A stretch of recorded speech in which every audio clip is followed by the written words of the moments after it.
know that while Greg and I sit here both as freshmen in the U.S. House, we actually worked together to fight this bill.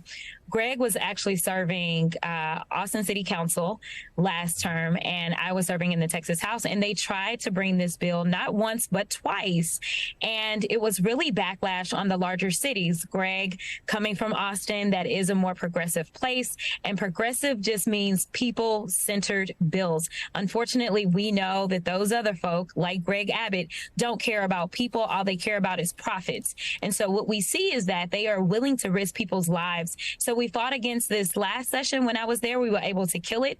Unfortunately, this did go through, and unfortunately, we cannot rely on our state government to do right by the people. And now they wanted to tie the hands of our very capable, large, progressive cities that absolutely want to look out for workers. And Congressman Casar, you did serve on the Austin City Council, and you led the push for water break ordinances back in 2010. Your sense of why this is happening in Texas, putting lives in danger for the sole purpose of owning the libs? Unfortunately, Governor Abbott clearly has more concern for his corporate mega donors than for people like Mr. Gates or people like Felipe Pascual, who recently died on a construction site in the Texas heat, where 100-degree days are the norm right now.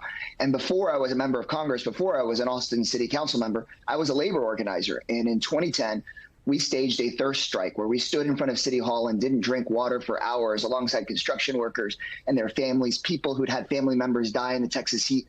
And we successfully got the Austin City Council to pass rest breaks. We then went on to Dallas, to Congresswoman Crockett's town, and got it passed there. And even though Greg Abbott is now on a warpath to remove these sorts of protections, the good news is at the federal level, we have the power to do the same thing we did in 2010, stand up, come together as a grassroots community and demand federal protections so that every Texan and every American has protections from the heat, no matter what Greg Abbott has to say about it.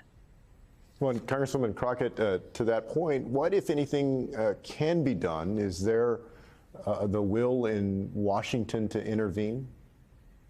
I don't know if they have the will on the other side of the aisle, but we can definitely call them out. You can't say that you care about working class folk and then ignore the fact that we have real people dying every single day.